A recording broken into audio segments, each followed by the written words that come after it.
So, in regards to the plumber's guide to becoming a millionaire, I have a lot of thoughts about this, and I'm obviously not a plumber, but my boyfriend is.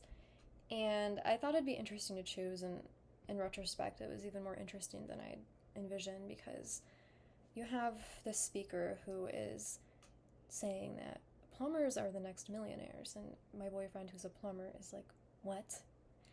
And to us mathematicians, when the speaker gets into the problems, the mathematical problems in regards to fluid dynamics that have not been solved, it's fascinating. And we think, wow, I mean, this really does pertain and relate to the plumbers.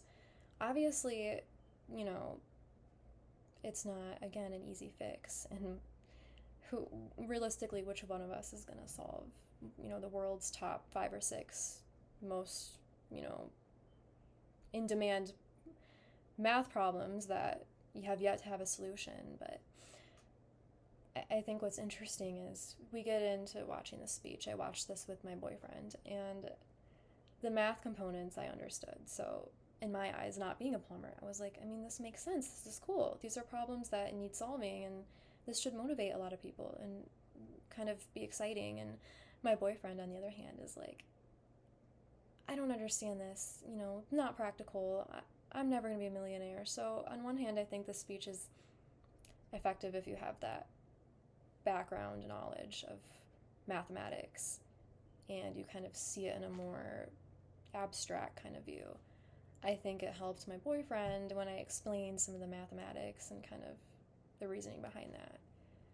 And I think as a plumber, he was expecting just a very practical, do this and you're a millionaire. But I think the speech is effective, most effective for an audience that has a mathematical background, and as well as a plumbing, but I don't think the plumbing background actually is as necessary.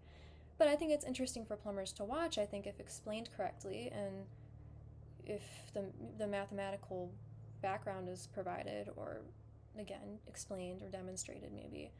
I think it'd be interesting for a lot of them, and I think it would reiterate the idea that the skilled trades are important and plumbers are important, and there's lots of math and critical thinking and time that goes into finding the best solutions for us, for humans, so that we can live comfortably and survive.